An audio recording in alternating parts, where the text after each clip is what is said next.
का स्वागत है। ओके, तो हम लोग अपने अध्ययन में आगे बढ़ेंगे और इससे पहले कि हम आगे बढ़ें, आइए हम प्रार्थना करेंगे। प्रेमी परमेश्वर पिता प्रभु यीशु मसीह के पवित्र और मीठे नाम से हम आपके चरणों में आते हैं। आपका धन्यवाद, आपकी बड़ाई, आपकी प्रशंसा करते हैं आज के इस विशेष दिन के लिए, जिसमें आपने फिर से मुझे अच्छा स्वास्थ्य दिया, आपने सबकी प्रार्थनाओं को उत्तर दिया और फिर से हम इकट्ठे हुए हैं कि आपकी मनसा को हम जाने समझें। और इसलिए प्रभु, आज का जो विषय है उसको हम ठीक ठीक आपकी इच्छा के अनुरूप समझ सकें और अपने लिए और बहुतों के लिए आशीष के कारण बने। इसलिए प्रभु जी, मैं एक एक जन को, जितने आज इसमें सहभागी हैं, सबको और अपने आप को आपके चरणों में सौंपता हूँ। हम सबके जीवन से आपकी इच्छा पूरी हो, आपको महिमा मिले, यही हमारी विनती है, यही हमारी प्रार्थना है। आपने सुना प्रभु, हम विश्वास करते हैं, धन्यवाद देते हैं। सब बातों में सारी महिमा आपको देते हुए ये प्रार्थना हमारे प्रभु यीशु मसीह के नाम से मांगते हैं, आमीन।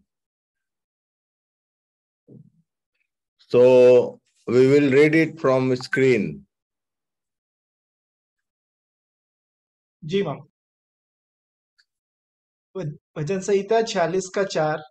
एक नदी है जिसकी नहरों से परमेश्वर के नगर में अर्थात परम प्रधान के पवित्र निवास भवन में आनंद होता है। So आज यहाँ से हम लोग एंटर करेंगे और यहाँ भजन संहिता में लिखा हुआ है, एक नदी है जिसकी नहरों से परमेश्वर के नगर में अर्थात परमेश्वर के पवित्र निवास में आनंद होता है। और ये एक एक करके हम सब बातों को समझने का प्रयास करेंगे।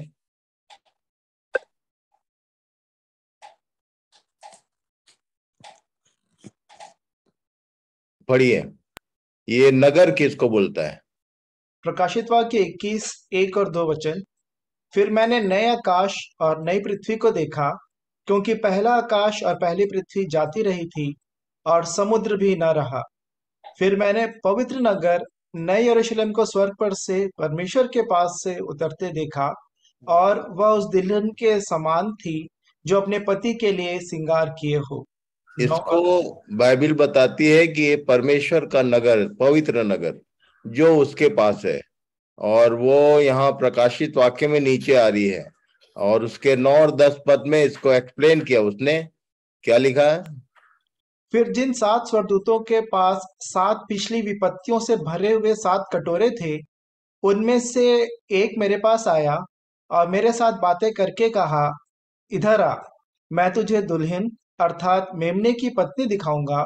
और वह मुझे आत्मा में एक बड़े और ऊंचे पहाड़ पर ले गया और पवित्र नगर यरूशलेम को स्वर्ग पर से परमेश्वर के पास से उतरते दिखाया।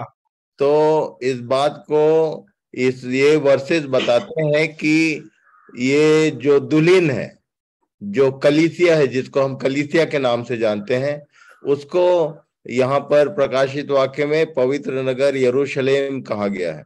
और इसको पवित्र नगर इसलिए कहा गया है क्योंकि इस नगर के जितने घर हैं वो सब टेम्पल हैं। पौलुस ने कहा था, हम लोग को याद होगा, मैंने पिछले दिनों में बताया हुआ है कि क्या तुम नहीं जानते कि तुम्हारी देह पवित्र आत्मा का मंदिर है, और हम सब जो हैं, हम सब के सब मंदिर हैं। और मंदिरों का ये जो जमावड़ा है, ये जो मंदिरों का फेलोशिप है, इसी को पवित्र नगर यरूशलेम कह रहा है। अब पवित्र नगर यरूशलेम के विषय में कुछ इंफॉर्मेशन जो मेरे पास है, वो मैं आपको आज आपके साथ शेयर करूंगा। ये क्राइसिस इन द चर्चेस, ये जो नगर है और ये नगर के जो टाउनशिप्स हैं, जितने छोटे छोटे चर्चेस हैं, सब जगह क्राइसिस। ये अभी से नहीं, उसी समय से था। पढ़िए। दूसरा कुरिन्थियों 7वां अध्याय 5 वचन। क्योंकि जब हम मकिदुनिया में आए, तब भी हमारे शरीर को चैन नहीं मिला, परंतु हम चारों ओर से क्लेश पाते थे। बाहर लड़ाइयां थी, भीतर भयंकर बातें थी। बाहर लड़ाइयां थी बोलने से, यदि आप अर्ली चर्च का इतिहास देखेंगे तो ये अर्ली जो प्रारंभिक इतिहास है वो बताता है कि एंटी क्रिश्चियन मूवमेंट भयंकर था, जैसा आज भी है पूरे संसार में एंटी क्रिश्चियन मूवमेंट्स। हमारे भारत देश में हमारे चारों ओर ये दिखाई देगा। तो ये बाहर तो लड़ाइयां थी और भीतर भयंकर बातें थी। भयंकर बातें बोलने से इसको यदि आप ध्यान करेंगे तो क्या क्या भयंकर बातें थी हम देखने का प्रयास करेंगे। आज उसी पे हम लोग कंसंट्रेट करेंगे। पढ़िए। कुलुसियों 3 अध्याय 15 से 17 वचन। और मसीह की शांति, जिसके लिए तुम एक देह होकर बुलाए भी गए हो, तुम्हारे हृदय में राज्य करे, और तुम धन्यवादी बने रहो। मसीह के वचन को अपने हृदय में अधिकाई से बसने दो, और सिद्ध ज्ञान सहित एक दूसरे को सिखाओ और चिताओ, और अपने अपने मन में अनुग्रह के साथ परमेश्वर के लिए भजन और स्तुति गान और आत्मिक गीत गाओ। और वचन से या काम से जो कुछ भी करो, सब प्रभु यीशु के नाम से करो, और उसके द्वारा परमेश्वर पिता का धन्यवाद करो। ये पौलुस ने कलीसिया को चिताया था कि सारे लोग सिद्ध ज्ञान प्राप्त करो और एक दूसरे को सिखाओ और चिताओ, एक दूसरे को संभालो। क्यों? क्योंकि उसको मालूम था कि आगे क्या होने वाला है। पढ़िए। इफिसियों 4:11 और 12 वचन। उसने कितनों को भविष्यवक्ता नियुक्त करके, और कितनों को सुसमाचार सुनाने वाले नियुक्त करके, और कितनों को रखवाले और उपदेशक नियुक्त करके दे दिया, जिससे पवित्र लोग सिद्ध हो जाएं और सेवा का काम किया जाए, और मसीह की देह उन्नति पाए। और मसीह की देह कहाँ तक उन्नति पाए, इसके बारे में यदि निकाल के पढ़ेंगे, जो बाइबल पढ़ने वाले लोग हैं, if you will read it from the Bible, Ephesians 4 अध्याय उसके 13 पद से आगे पढ़िए। मसीह की देह की उन्नति का मतलब क्या है? इफिसियों 4:13 से आगे। हम्म।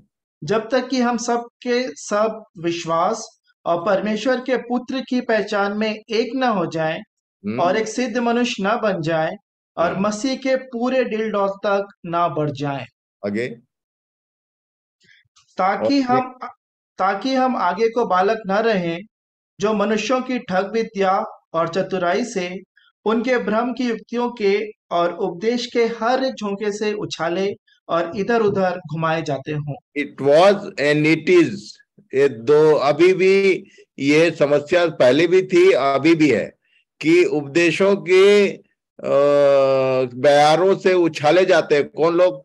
जो जो सिद्ध नहीं हुए, जो पूरी बाढ़ तक नहीं बढ़े।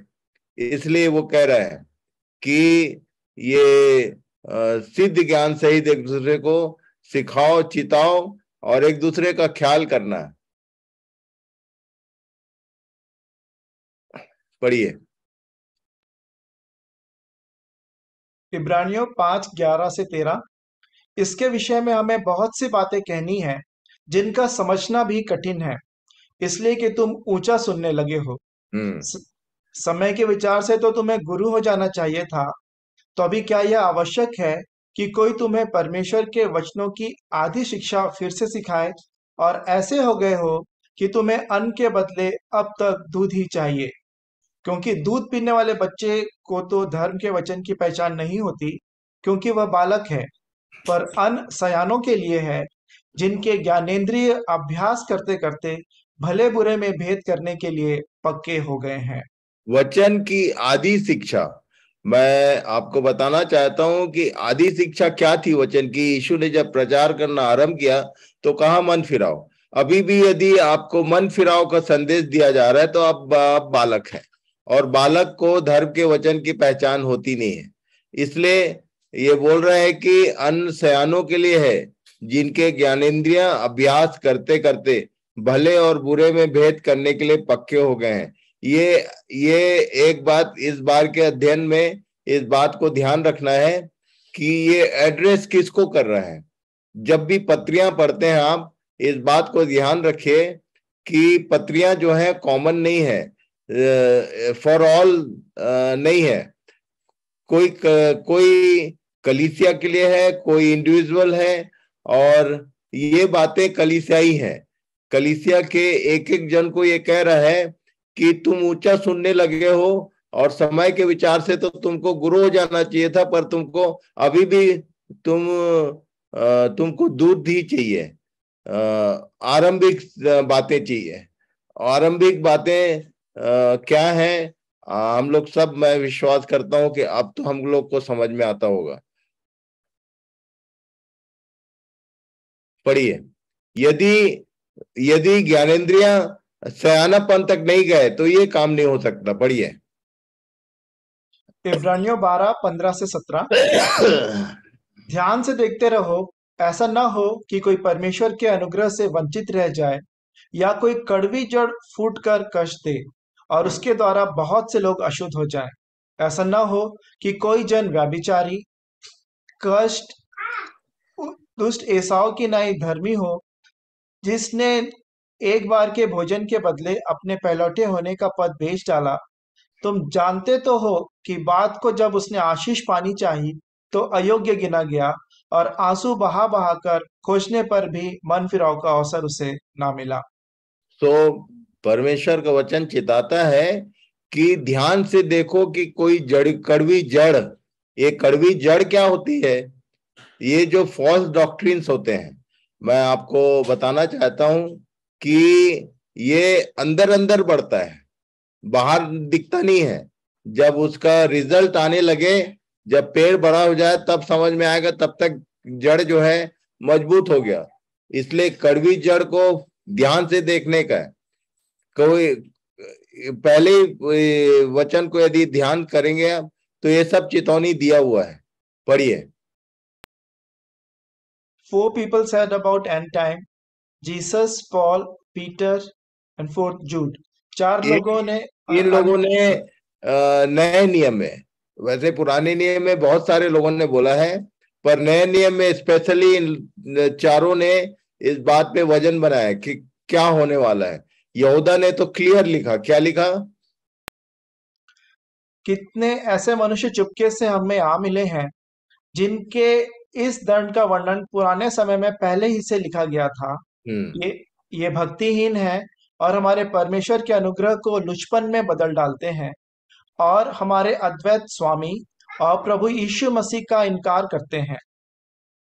Certain people ये have, sorry, ये बोलता है कि चुपके से, और क्रैप्टिंग जो मूवमेंट है, ये सांप के लिए यूज होता है इंग्लिश में, यदि आप ध्यान करेंगे।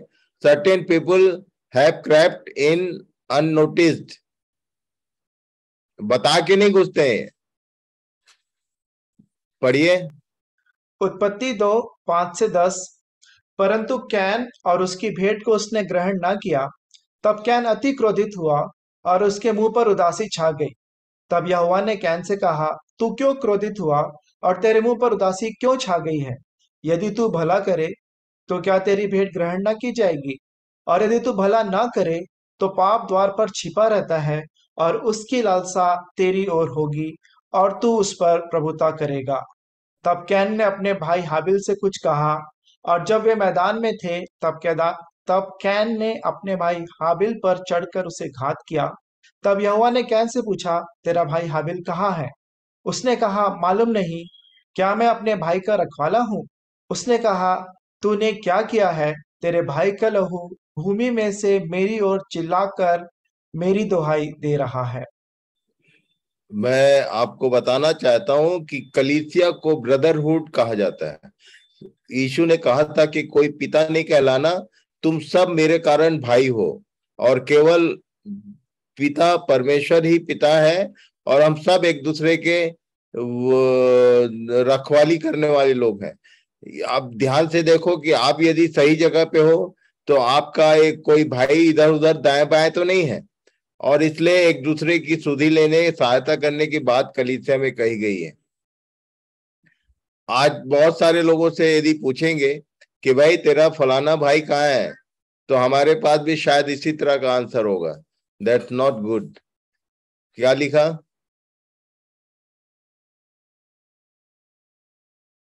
Read it. Evolution, godly nature. Evolution किसको बोलते हैं? जो स्कूलों में है उन लोग जानते हैं। अपने किए हुए काम को फिर से चेक करना, ये परमेश्वर का स्वभाव है। उत्पत्ति 1:31 में क्या लिखा? ये लाइन हम लोग बहुत शॉर्ट में बोलते हैं, पढ़िए। बहुत ही अच्छा है। कई लोग आधा आंसर करते हैं। किसी से पूछा जाए कि क्या बहुत ही अच्छा बोला भाई, तो बोला मनुष्य को बनाने के बाद बहुत अच्छा बोला। ऐसा नहीं है, गलत गलत जानकारी है आपकी। 1 अध्याय का 31 पद को खोल के पढ़िए, क्या लिखा? तब परमेश्वर ने जो कुछ बनाया था सबको देखा, तो क्या देखा कि अपने वह बहुत। सारे हाथ के कामों को देखा, उसके बाद उसने डिक्लेयर किया, क्या बोला? पढ़िए। तो क्या देखा, वह बहुत ही अच्छा है। हम्म, फिर से बहुत बोल। ही अच्छा है बोला। अपने सारे काम को देखने के बाद उसने कहा था। कई लोग वो आंसर करते हैं कि भाई आदम को, मनुष्य को बनाने के बाद बहुत ही अच्छा बोला। ऐसा नहीं है। और तब उसके बाद आगे लिखा है 2 के 18 में, क्या लिखा?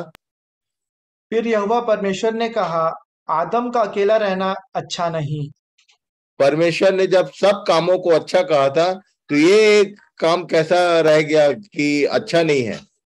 और तब परमेश्वर ने इसको, अपने पूरे काम को वॉच किया, उसमें से एक काम उसको दिखाई दिया। उसने उसको छिपाया नहीं, बोला है। अपने सारे काम को वॉच करना, और उसमें जो जो चीज ठीक नहीं है उसको इवेलुएट करना, ये एक विश्वासी का, ये पर गॉडली नेचर है जो हम में होना चाहिए। मैंने जब खोजना शुरू किया कि और क्या क्या अच्छा नहीं, तो उसमें एक और लाइन मिला मुझे। क्या लिखा वो? नीति वचन 19 के 2 पद में, मनुष्य का ज्ञान रहित रहना अच्छा नहीं, और जो उतावली से दौड़ता है वह चूक जाता है। ये दूसरी बात मैंने देखा लिखित में, जो परमेश्वर के वचन में लिखा हुआ है। एक तो परमेश्वर ने आदम का अकेला रहना अच्छा नहीं बोला था। दूसरी बात यहाँ पर लिखा है मनुष्य का ज्ञान रहित रहना अच्छा नहीं। और इसलिए सिद्ध ज्ञान की बात हो रही है बार बार।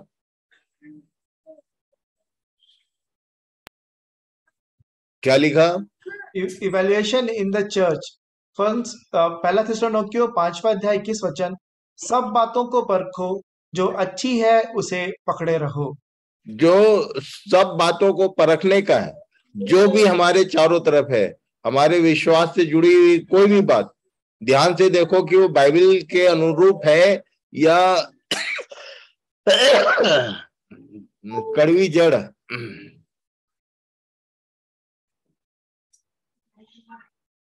फॉल्स डॉक्ट्रिन्स बहुत सारे हैं, और कई बार हम लोग जब नहीं परखते हैं तो गलत बातों को भी पकड़ लेते हैं।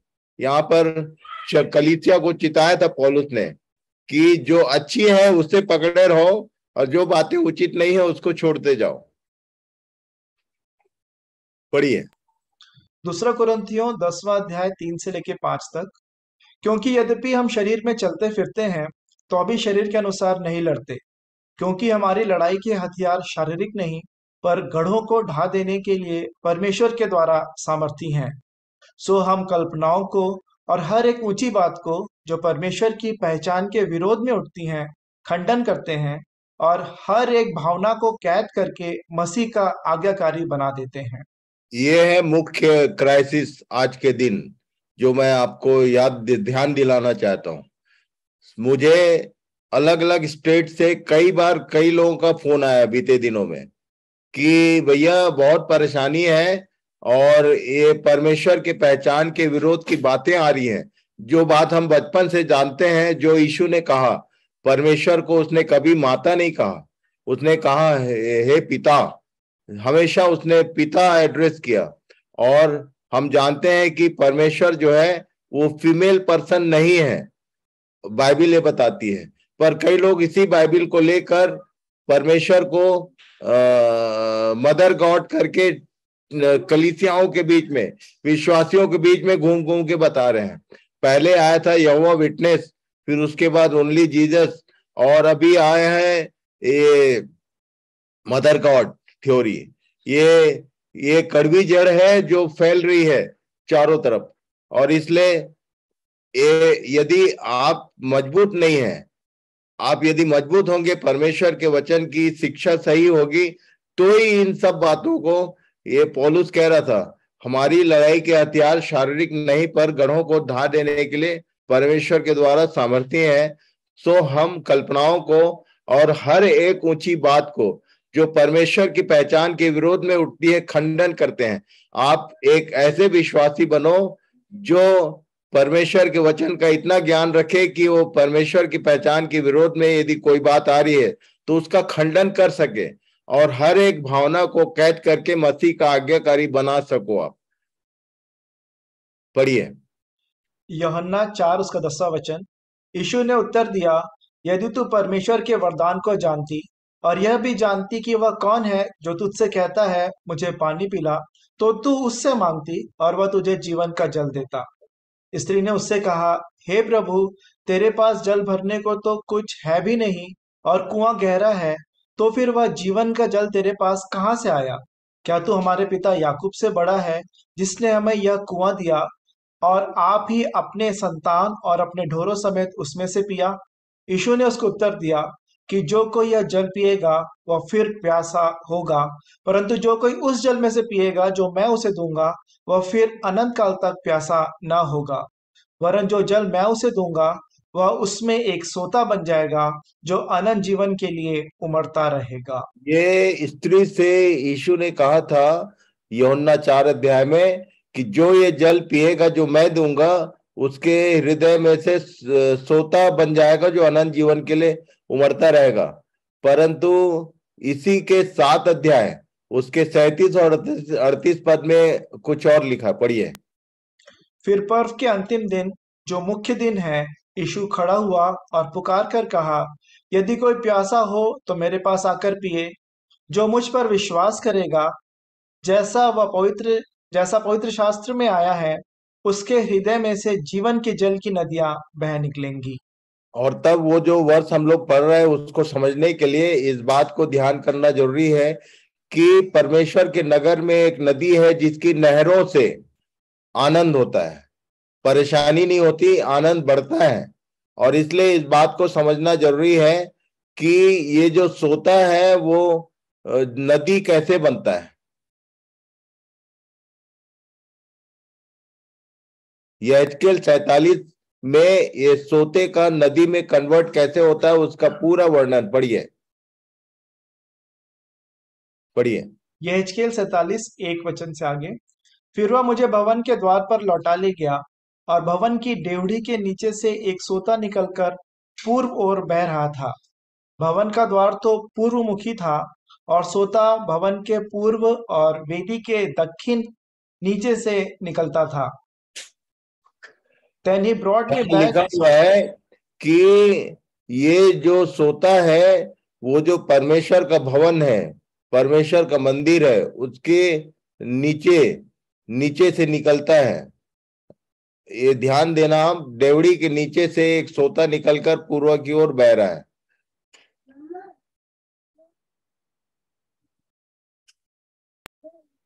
स्प्रिंग, सोता, the water trickling up, river, नदी, डीप इनफ। वहां लिखा हुआ है, हिंदी में पढ़ेंगे यदि तो 1000 हाथ चलाया।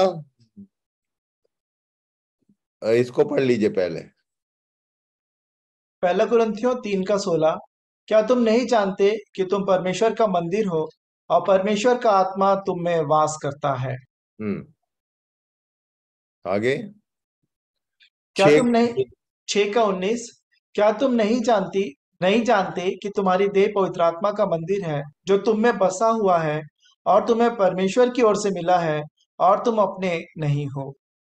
ये बोलता है कि तुम मंदिर हो और तुम्हारे अंदर से ये जीवन का जल पहले सोते के समान, और उसके बाद पढ़िए 2 पद में लिखा। यहेजकेल 47:2। तब वह मुझे उत्तर के फाटक से होकर बाहर ले गया और बाहर बाहर से घुमाकर बाहरी अर्थात पूर्वमुखी फाटक के पास पहुंचा दिया, और दक्षिणी अलंग से जल पसीज कर बह रहा था। पसीज रहा था। फर्स्ट कंडीशन वाज पसीज रहा है। पसीजने को इंग्लिश में क्या बोलते हैं Raman, Aman? Trickling out of okay, trickling, dropping. पसीजना। इसको और सरल करूं मैं, पसीजना को, अभी बरसात निकला है, सारे जो भारत देश के जो घर वाले लोग हैं वो जानते होंगे कि बरसात में अक्सर सीपेज होता है। उसको हम लोग बोलते हैं पानी पसीज रहा है भाई, इधर दीवार में, दीवार गीला हो रहा है। कहने का मतलब पसीजने वाले पानी का कोई यूज नहीं हो सकता, उसको कलेक्ट नहीं किया जा सकता। ओके, वो कुछ दिन कुछ दूर तक पसीज रहा है।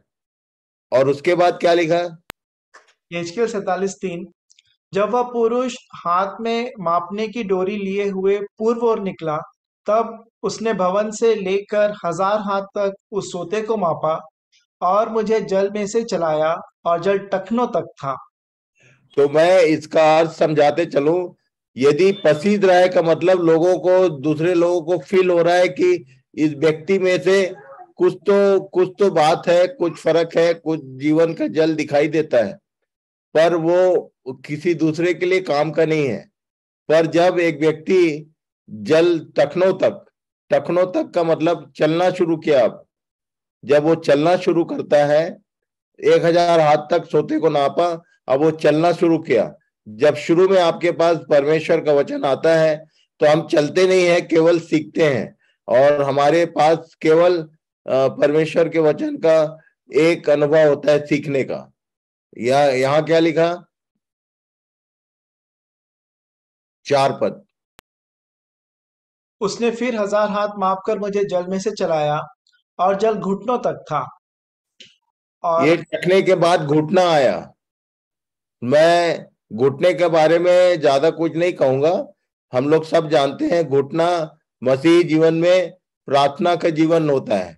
जब एक व्यक्ति जब एक व्यक्ति परमेश्वर के वचन के अनुसार चलना चाहता है तो कई कई बार मुंह के बल गिरता है, कई बार वो चल नहीं पाता है। तब उसका प्रार्थना का जीवन शुरू होता है कि प्रभु मुझे बल दे कि मैं तेरे वचन के अनुसार चल सकूं। और जब चलना शुरू करता है, तब क्या लिखा है घुटने के बाद क्या आगे? फिर और 1000 हाथ मापकर मुझे जल में से चलाया, और जल कमर तक था। कमर का मतलब होता है अब सेवा, कमर कस ले बोलता है, तुम्हारी कमरें बंधी रहे बोला यीशु ने।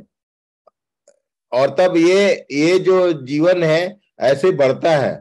और ये जल कमर तक था, और उसके बाद आगे फाइनली 47 का 5। यहेजकेल, तब फिर उसने 1000 हाथ मापे, और ऐसी नदी हो गई जिसके पार मैं ना जा सका, क्योंकि जल बढ़कर तैरने के योग्य था। अर्थात ऐसी नदी थी जिसके पार कोई ना जा सकता था। इसका मतलब यह है कि आपका जो सोता जैसा वचन प्रकट हुआ, शुरू में हमने एक्सेप्ट किया, वो ऐसी नदी बननी चाहिए जिसको कोई पार ना कर सके। पौलुस एक ऐसी नदी था, इसलिए वो कह रहा था कि हम परमेश्वर के पहचान के विरोध में उठने वाले हर एक विचारों को, कल्पनाओं को, भावनाओं को कैद करके मसीह का गुलाम बना देते हैं, खंडन करते हैं। आप भी एक ऐसी गहरी नदी सिद्ध ज्ञान से इतना भरना चाहिए कि आपको कोई पार ना कर सके। नहीं तो इन दिनों में खासकर परमेश्वर के पहचान के विरोध में ऐसे ऐसी शिक्षाएं घूम रही हैं पूरे संसार में, और भारत देश में तो स्पेशली। उसका कारण क्या है कि जो भोग विलास और अपने अभिलाषाओं के चलने वाले लोग हैं, वो उनके चंगुल में है, और वो ये सब काम कर रहे हैं। इसलिए पढ़िए। यहेजकेल 47:6 और 7 वचन। तब उसने मुझसे पूछा, हे मनुष्य के संतान, क्या तूने यह देखा है? फिर उसने मुझे नदी के तीर लौटाकर पहुंचा दिया। लौटकर मैंने क्या देखा कि नदी के दोनों तीरों पर बहुत से वृक्ष हैं। वृक्ष का मतलब, वृक्ष जो है जीवन का प्रमाण है कि वो नदी जहां जहां जाएगी वहां जीवन होगा। पढ़िए। यहेजकेल 47:8। तब उसने मुझसे कहा, यह सोता पूर्वी देश की ओर बह रहा है, और अराबा में उतरकर ताल की ओर बहेगा, और यह भवन से निकला हुआ सीधा ताल में मिल जाएगा, और उसका जल मीठा हो जाएगा। उसके बारे में कुछ कुछ इंफॉर्मेशन पढ़िए। और जहां जहां या नदी बहे, वहां वहां सब प्रकार के बहुत अंडे देने वाले जीव जंतु जिएंगे, और मछलियां भी बहुत हो जाएंगी। और मछलियां भी बहुत हो जाएंगी, क्योंकि इस सोते का जल वहां पहुंचा है, और ताल का जल मीठा हो जाएगा। और जहां कहीं या नदी पहुंचेगी, वहां सब जंतु जिएंगे। जीवन होगा, जीवन होगा। देन आगे क्या लिखा? यहेजकेल 47:10 और 11। ताल के तीर पर मछुए खड़े रहेंगे, और एनगदी से लेकर एनेगलैम तक वे जाल फैलाए जाएंगे, और उन्हें महासागर की सी भांति भांति की अनगिनत मछलियां मिलेंगी। यहेजकेल 47:11। परंतु ताल के पास जो दलदल और गड्ढे हैं, उनका जल मीठा ना होगा, वे खारे ही रहेंगे। ये दलदल और गड्ढे के विषय में यिर्मयाह ने कुछ चिताया, पढ़िए। यिर्मयाह 2:13। मेरी प्रजा ने दो बुराइयां की हैं। उन्होंने मुझ बहते जल के सोते को त्याग दिया है, और उन्होंने हौद बना लिए, वरन ऐसे हौद जो टूट गए हैं, और जिनमें जल नहीं रह सकता। ये हमारे अपने चारों ओर ध्यान से देखिए कि आपको बहुत सारे छोटे छोटे हौद दिखाई देंगे, और ऐसे हौद जो टूटे हुए हैं, जिनमें जिनमें आपस का तालमेल नहीं है, और परमेश्वर का वचन तो दूर दूर तक है ही नहीं, केवल केवल लड़ाई झगड़े 3-5 मिलेंगे। और इसलिए ये पहले से सब बातें परमेश्वर के वचन में चिताई हुई हैं। मेरी प्रजा ने दो बुराइयां की हैं, बहते जल के सोते को त्याग दिया, और उन्होंने हौद बना लिए। पढ़िए। मरकुस 7:6-9। उसने उनसे कहा कि यशायाह ने तुम कपटियों के विषय में बहुत ठीक भविष्यवाणी की, जैसा लिखा है कि ये लोग होठों से तो मेरा आदर करते हैं, पर उनका मन मुझसे दूर रहता है, और ये व्यर्थ मेरी उपासना करते हैं, क्योंकि मनुष्यों की आज्ञाओं को धर्मोपदेश करके सिखाते हैं। क्योंकि तुम परमेश्वर की आज्ञा को टालकर मनुष्यों की रीतियों को मानते हो। और उसने उनसे कहा, तुम अपनी रीतियों को मानने के लिए परमेश्वर की आज्ञा कैसी अच्छी तरह टाल देते हो। एक से एक आर्गुमेंट मिलेगा, एक से एक बातें मिलेंगी, पर यदि आपका परमेश्वर के वचन का ज्ञान सही है, तो आप किसी भी आर्गुमेंट के ऊपर हावी हो सकते हो, और किसी का भी मुंह बंद कर सकते हो। इसलिए सिद्ध ज्ञान सहित उसकी बात कह रहे हैं। एक दूसरे को सिखाओ, चिताओ, और एक दूसरे का ध्यान रखो, और एक दूसरे के लिए प्रयास करो। और एक बात पढ़िए। यहेजकेल 47 और उसका 12वां वचन। और नदी के दोनों तीरों पर भांति भांति के खाने योग्य फलदायी वृक्ष उपजेंगे, जिनके पत्ते ना मुरझाएंगे, और उनका फलना भी कभी बंद ना होगा, क्योंकि नदी का जल पवित्र स्थान से निकला है। उनमें महीने महीने नए नए फल लगेंगे। उनके फल तो खाने के, और पत्ते औषधि के काम आएंगे।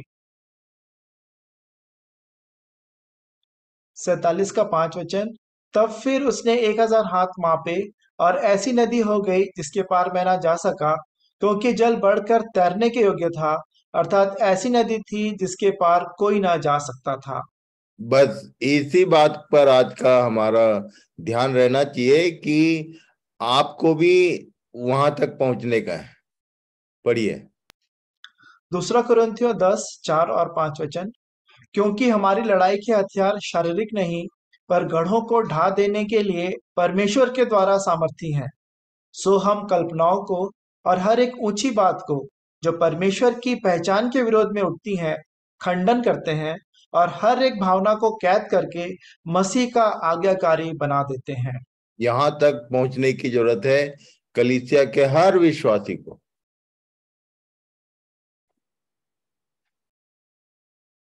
भजन संहिता 46:4 वचन। एक नदी है जिसकी नहरों से परमेश्वर के नगर में, अर्थात परम प्रधान के पवित्र निवास भवन में आनंद होता है।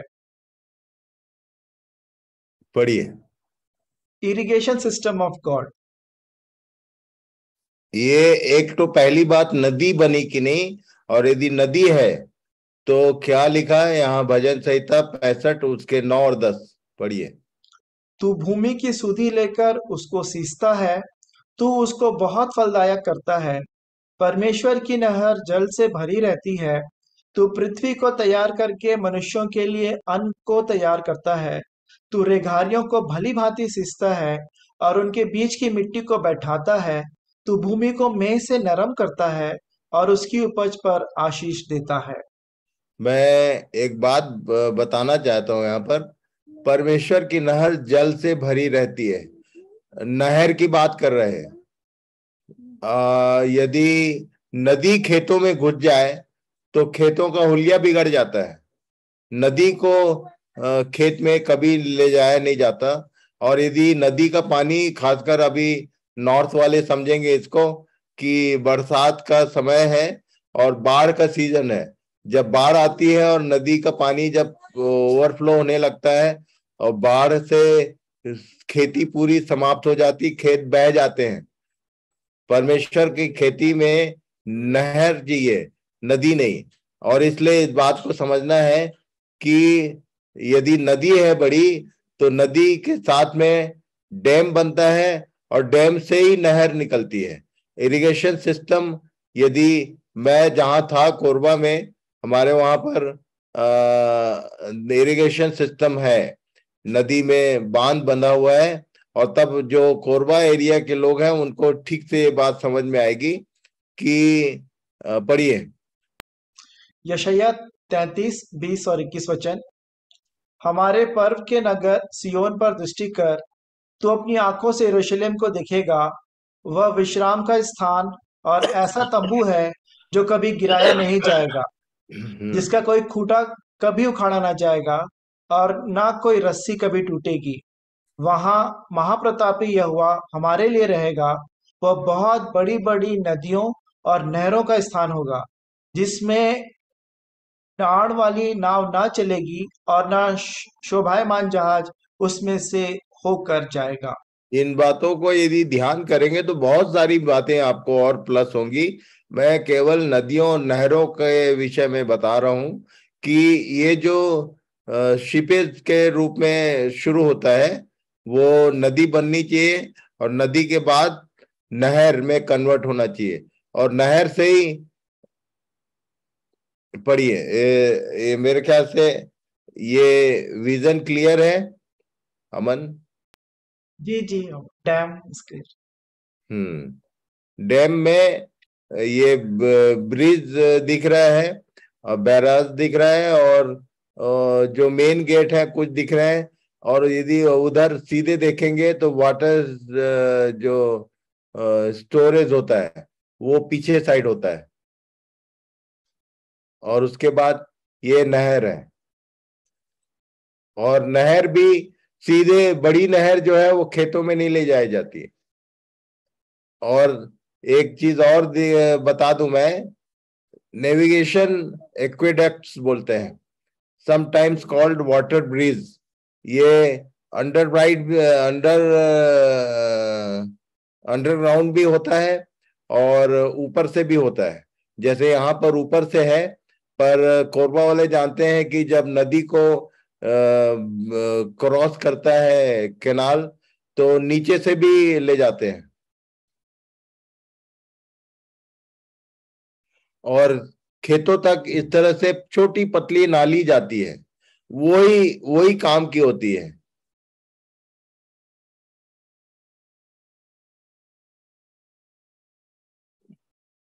मैं विश्वास करता हूं कि आप एक छोटी नाली होंगे पर ये पानी आपके अंदर बहुतायत से पाया जाए। परमेश्वर की नहर जल से भरी होती है हमेशा, चाहे वो छोटी हो चाहे बड़ी हो। और तब छोटी जो नहरें हैं, जो छोटी नाली के रूप में होते हैं, यही इरिगेशन मतलब खेत के लिए आशीष का, आनंद का कारण होता है।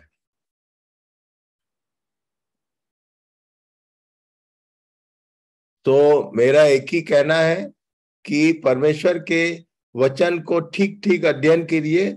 और जो वो बोल रहा है कि कलीसियाओं में क्राइसिस बोलने से परमेश्वर के नगर में आनंद होना चाहिए, वहां पर अशांति का माहौल किस लिए होता है? क्योंकि हर विश्वासी सूखा पड़ा हुआ कैनाल ऐसा दिखाई देता है। और इसलिए उसमें यदि नाली तो बनी हुई है, यदि कोई दूसरा आ गया तो अपना जल उसमें डाल देगा। इवन एक्वेडक्ट जो सिस्टम देखा हमने कि दूसरा यदि नदी क्रॉस कर रहा है, यदि क्रॉसिंग बन रहा है कैनाल और नदी का, तो ब्रिज बनाया जाता है और उसको, वो दोनों पानी को मिक्सअप नहीं होने दिया जाता। इसलिए इन सब बातों को ध्यान करिए कि जो कुछ आपके पास है और जो नया कुछ आ रहा है, दोनों मिक्सअप नहीं होना चाहिए। आप अपने विश्वास में, अपने ज्ञान में, जो भी आपके पास है उसमें स्थिर और मजबूत हो। इसलिए ये सब बातें आपको बताने के लिए प्रभु ने मेरी आगाही की है। So thank you very much आज के दिन के लिए। कोई भी एक जन प्रार्थना में सहायता करेंगे?